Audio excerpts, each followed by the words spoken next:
Wellness package includes an outdoor yoga session for any level, a 60-minute mindfulness coaching session from our trained professionals, a sunset meal, a group share, and the finest accommodations in Music City. There are 3 available sessions, so space is limited. Get locked into wellness by logging on to the Omni Nashville website and register for one of the 3 wellness weekends. Life has a way of keeping you off balance. Let the Omni Nashville Wellness Weekend get you centered. Relax, rejuvenate, and reset with the Omni Nashville Hotel. Hello, hi, attention everyone. This is going to be a great show. And it's the choice of a new generation. And now, it's time for Run With It, your home for all things sports, headlines, scoops, and gossip. Join Run With It now. 615-844-5600. 615-844-5600. Run With It is brought to you by Smiles by Design, Boomba's Craft Pizza and Tap House, Red Rose Hype Shop, and Bite Dentistry. And now, here are your hosts of Run With It, General Patton Cook and Ray, the best bowler in the building, Dosky. This is Run With It with Ray Dosky, Patton Cook here, Devlin McKenzie as well. Our awesome intern is in studio with us today. We're live from the Strike and Spare Family Fun Center studios. 615-844-5600 is our number. If you want to give us a call, talk some NBA, college baseball, NFL, anything you want. We're experts, dare I say, on it, so be sure to give us a ring at that number. If you'll notice, if you're watching our live stream right now, no Ray Dosky. Ray Dosky, we've sent him out on a mission, on a bit of a field trip right now. Ray Dosky is with us via the phone line. Ray, where are you at right now? Dude, I am at Dollywood Splash something or the other. I've never been here before. And it's crazy. It's hot. I've been getting bit by some crazy mountain ants, if there is such a thing. They just literally tore my legs up. And because I was just sitting down just trying to find a spot where I can basically talk. I sat down apparently on a colony and I had no idea. And I was you know what? We're going to go to town on our buddy Ray here. Other than that, it's great. What's going on? I wish I was in the studio, but hey, we're still going to make it happen. We're going to run with it. There's so much to run with it today. Absolutely. Run with it every Sunday from 11 to 12. If you're just now finding this here show, we do it every Sunday, myself and Ray Dosky, talking some NFL, NBA, just really anything that's going on in the sports world right now. But really the only thing going on right now, Ray, is the best 2 words in sports. Game 7 in the NBA is tonight in the Eastern Conference. Just a big one. The Miami Heat and the Boston Celtics. Miami forced a Game 7 after going on the road against the Boston Celtics, defeating them. No help to Jimmy Butler, Ray. He had himself a quiet little 47 points the other night, but Miami forces the Game 7, and we're just in for a real treat tonight, aren't we, Ray? Absolutely. When you look at this Miami Heat Boston Celtics series, it's been literally a back and forth. It was Game 7 should not surprise any NBA fan that it's gone to this far. I mean, both teams equally matched. You see Kyle Lowry trying to come back into that line. What he's averaged about a little over 5 points a game. Mm-hmm. Not really showing a lot. I think he played 25 minutes in Game 6. Didn't really show. Game 5, he didn't really show much in terms of effort. I think he was 0 from 2 from 3. It looked like it was a cardio night for Kyle Lowry. This is what it really looked like for him. But when you look at what's going on, it was a 25-point Jimmy Butler night. The night before when he scored his 41, consistency was there. Now you got to think to yourself, you're a Boston Celtics fan, what version of Jason Tatum are we going to get? Are we going to get the 40-point, great performance in Game 7 of Games Past or Game 6, whatever you, or are we going to get the 4 for 25 and the hype and the inconsistency? So I know a lot of Celtics fans are out there really concerned about what kind of performance we're going to get him because they definitely need him tonight in Game 7 against the Boston Celtics. Yeah, no doubt about it. And we've kind of been talking about Jason Tatum the past couple of weeks. Is he a superstar? We've talked about the inconsistencies pretty much since we've started doing this show. And the bright spots, I think he's one of those players when he is hot, it's just hard to guard him because he's got a typical – he's like a Kevin Durant body type. He can just simply jump over your contest at the three-point line. I thought in Game 6 he was really good. 9 of 12 from the field, 30 points overall. I mean, that's the type of performance that usually is going to get you a closeout type win. But when what Jimmy Butler did the other night, and Ray, this is a guy in Jimmy Butler who, quite frankly, has just been injured a lot, hasn't had the best of series. But what he did the other night, that right there is superstar level. And I don't know if Jimmy Butler gets enough talk as a superstar. Absolutely. I think that out of all the stars you're looking in terms of this matchup tonight, it's not the Kyle Lowry, it's not the Jimmy Butler, it's not the Jason Tatum, it's Bam Adebayo. He has to have a great game because he has not shown himself in his entire playoffs, not only in this series, but in the entire Eastern playoffs. He needs to have a playoff performance. I think that he was able to bounce back in Game 6. He needs to continue on with that performance. I think that he really struggles because, if anything, they need him. I know that Harrell was out for, I think, Game 6. Am I right? I believe he was out for Game 6. So missing him was a huge, I thought for sure him being out of the lineup, I'm like, oh, this is Boston's series to take. So what did Boston do? They basically sucked it up, gave up 41 to Jimmy Butler, and here we are in Game 7. So I think Bam Adebayo needs to have a big game tonight in order for if anything, for Miami to have an opportunity. And now look, if you see who's going to win this series, if you're saying you're a Boston fan, there's all hands up there. Like Boston wins, they win the entire thing.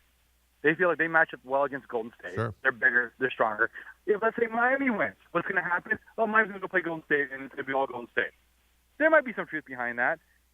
But I believe that Miami's going to give, if they were to win the East tonight, advance to the finals, I think they're going to give everything they possibly can to this Miami, to the Golden State Warriors team. And I feel like there should not be a team that should be overlooked as the Miami Heat team. I think they should not be overlooked at all. They're one of my surprise picks this year, but I can't wait for tonight's series. Like you said, best two words in all of sports.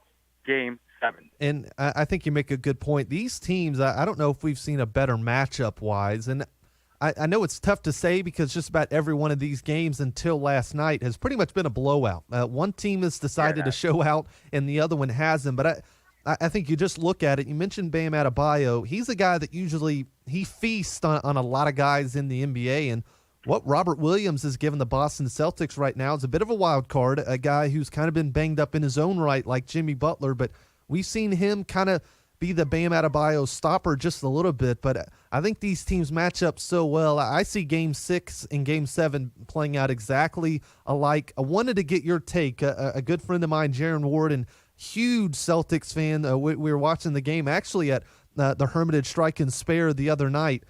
What was your take on that Jason Tatum offensive foul in that fourth quarter? They're saying he led with the forearm. Ray, I think if you ask me, we see that play probably 30 times in a game, and it's never called. It was called in a closeout game in the playoffs in the fourth quarter. I couldn't believe it. Yeah, I couldn't believe the call either because if you look at this playoff, there's been so many missed calls in every series. You can go back to when they first started with the Minnesota versus the Grizzlies. You can see, there was the officiating has been so up and down. And, of course, I'm thinking as the series has gone on, the refs are basically letting these guys play because guess what? It's playoff time. But I felt like it was just a horrible call. I think that you've seen that call 30 times a year. They missed it. But here we are, and it looks like they were just trying to – who knows? Maybe the NBA guys are like, we need to have a Game 7 because, of course, the fans want it. The NBA wants it. Sports writers, analysts, radio talk shows, we all want it. Now we've got it. Here we are, Game 7. Gives an extra day for Golden State to rest up and stuff. So, yeah, it's a call that's been basically called, but I thought it was just like, oh, you got to be kidding me. Yeah, everybody in Boston wanted a Game 7. That's what we're getting tonight. Looking at the line tonight, Boston Celtics, a 3-point favorite tonight, so not a whole lot separating them, but Miami Heat in a Game 7, they're going to go in there underdogs, and I think if there's anything we've seen from this Miami Heat team, it's unlikely that Tyler Hero will play tonight. It's looking like he's done for the entirety of the series. So it looks like they're going to have to go without him again tonight. But I think what Miami has done all year, somehow they have played the underdog role as being one of the best teams in the league, as being the number one seed in the East. But they're playing this underdog role, and what we saw in the bubble, I think we're going to see again tonight. They love being those road dogs, even though they're going to be on at home tonight. Jimmy Butler and co, they're built for being kind of underappreciated in a Game 7, I think. Yeah, when you look at this entire series, you think like, okay, we just talked about in many shows prior to this about going back to December. Boston Celtics were like, 15 double-digit points under double-digit Yeah. losses under 500. They were like 17 under 500. And then all of a sudden they turned the switch. They got healthier. They started to gel. They got going. And here we are. They finished in the season second behind Miami in the East. So we're no surprise out there. We see this coaching staff. But a lot of people, when you look at like Eric Spoelstra, he's just getting overlooked. I mean, the guy's been there, done that before. Like when you look at the overall like season in terms of like advantage or like, Miami is a +5 or Boston's a +5. I think even starting the series, I think Miami was down. I think they were the favorites to win the first game. Of course, it showed that they did. Sure. But if you go back into the entire series, like, it's been blowout after blowout after blowout. I think the last game they played wasn't as much of a blowout compared to past games. So I'm just surprised. You got a rookie head coach going against Eric Spoelstra. I'm going with the veteran here. I think that Miami is able to wrap it up at home tonight, and I take Miami. I agree with you. I like Miami tonight. I'm going to take a money line. I just don't see any other really way gonna around money line? it. Wow, you're good for you. I mean, it's you can't lose. You really can't No. lose because everything's pretty much been almost a double-digit win, depending on where they played. I mean, who knows? No one expected Miami to go to Boston and win. So, anything possible in this series because there's been double-digit wins for both teams. Right. Well, since our last show, Ray, we hadn't seen Golden State closing out Dallas just yet. They pushed it to a Game 5, but ultimately Steph Curry and company, they closed it out in 5 games, and I think they're as happy as any that this one right here is going to Game 7. Yet again, Ray, the Golden State Warriors in the NBA Finals. They did it pretty easily. I think the Memphis Grizzlies probably gave them their toughest road that they had. But I believe that. Yep. But once again, they're in the finals, and I don't know. To me, I think they're favorites with how they've played in the Western Conference and how this team is clicking. I think it's as deep as they've ever been for the Golden State Warriors. When you look at this Klay Thompson bounce-back journey that he's gone through with over 900 games since his last playoff, and here he is in the finals, I mean, it just speaks kudos. And I think that Game 6 and 5 going against the Memphis Grizzlies helped Klay Thompson to kind of find his groove a little bit because he was really shaky going through the season. He showed flashes of 25, 30-point night games, and after that he just disappeared. He disappeared a couple of times, even in the series against Memphis early on. And then Ja going down, and that kind of just changed the history for where the series was going to go. Basically, the future of this. Sure. Memphis tried to do what they could, but Golden State having as many shots as shooters they have, the Grizzlies not able to kind of protect the ball, not have that outside scorer, turning over the ball, just playing, just that immaturity and stuff. It kind of fell into the Golden State hands, and I think Golden State was able to feed off of that and build some more confidence. And then going to Dallas, Luka's probably going to be top 5. I mean, if you look at terms of, star power, I mean, this guy is up there. I mean, when you look at this guy, there's nothing physically, scary about him, but in terms of his stroke, his shot, everything, he's just a potential, 40-point scorer night in and night out. He makes basketball look so easy. Granted, he's been playing since he's 12 years old. Right. But we knew that Golden State coming in was going to be too much for that Dallas team, and they showed it. They went back home, wrapped up the series in 5. Next thing you know, they get to have a couple days off, rest, and then they can probably take the winner of Miami and Boston. And I think that they can enjoy this rest because they're going to need it because either team coming from the East, that's not going to be easy to take. I mean, you've got two teams, whether it be Boston's big size, long arm, athletic team, or you got Miami who are able to spread it out, shoot from anywhere, killing the paint. I mean, it's going to be a dual match. So you got to look at this series and I ask you this, Pat. When you look at Golden State, I'm going to ask you this. Yeah. If they win another finals, what does this do in terms of Steph Curry's legacy? Is he a top 10 all time? Because we hear talks, right? We hear talks and chatter stuff like, Steph Curry was not able to win without Kevin Durant. I'm like, well, yes, he did. He won in 2015. That's impossible. He has won a title without them. But when you look at this team, they're probably as talented as the team's past, right? Now you had Kevin Durant. They won the back-to-back series. He's got 3 rings. And there's a lot of argument. Let's say if he does win a title. He just won, what is he, a 3-point shooter of all time. Yeah. He just was able to submit that this past season. And he gets another title, gets an MVP title. Chances are he's probably a Hall of Famer, right? I mean, top 10 all time in the NBA. Is that fair to say? I think it is. And I think you look at it this season for the Golden State Warriors, there were a lot of questions coming into it, and a lot of it had to do on a guy. You mentioned Klay Thompson. He just had not been the same guy that we'd seen 2 years prior, just because of the amount of injuries this poor guy has been through. It's hard to expect a ton out of him, but I think Steph Curry's been the constant there, even the past couple of years. Even when Klay Thompson wasn't there, they had guys like Andrew Wiggins in and out of the lineup, James Wiseman. They pushed for the play-in tournament last year. I think it cements a top 10 place, and you look around, that's a guy who's battled, and that's a guy who's battled through injuries, and as much as I hate to say it, this postseason, I think he's been as good as I've ever seen him. Even the vintage Steph Curry going against LeBron in that Cavs series. I look defensively, and I don't know if this gets talked about enough.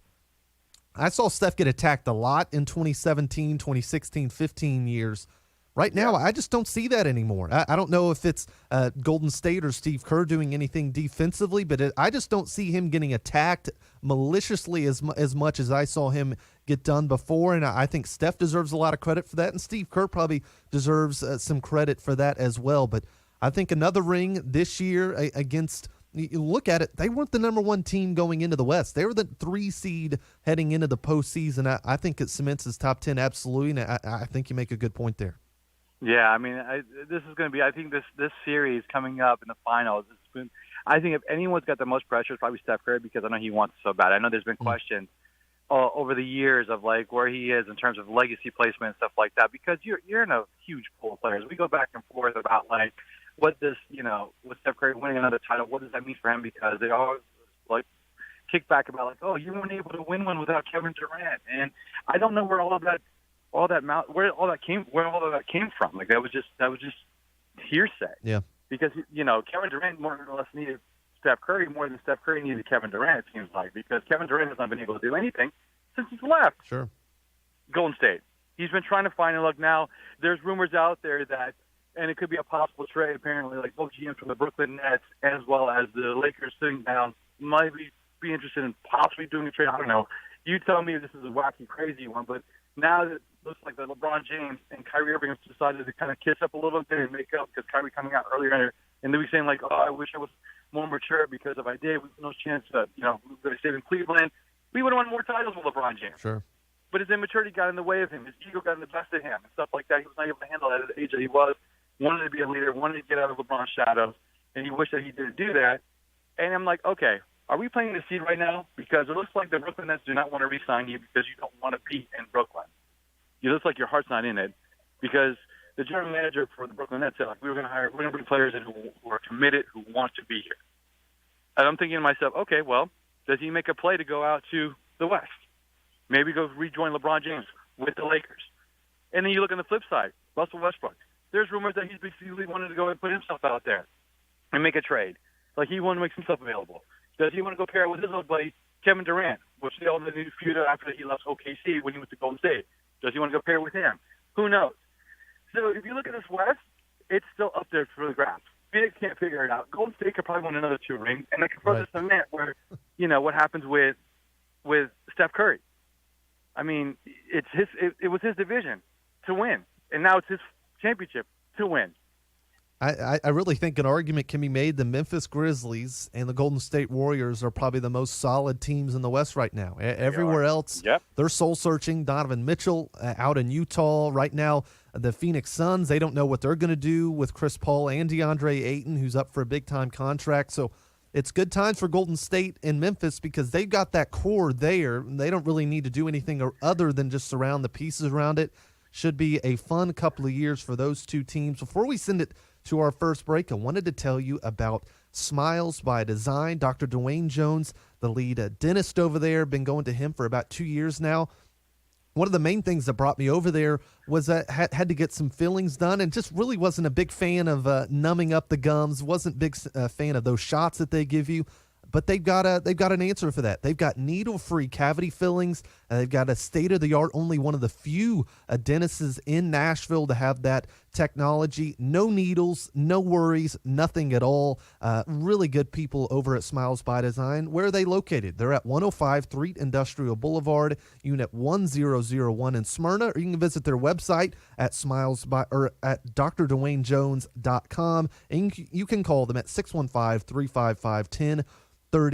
Smiles by Design. Be sure to give them a try. Tell them I sent you, and you'll will not be disappointed that you did. Well, time to send it to our first break. What do we got next? Some NFL talk. Who are some of the dark horses that we see coming up in the NFL season, as well as a little college baseball? The Vandy boys get knocked out in the SEC tournament. So be sure to stick around. Run with it on National Sports Radio. Give us a call, 615-844-5600. Texting enrolls you into recurring automated text messages. Message and data rates may apply. No way, man. You're not getting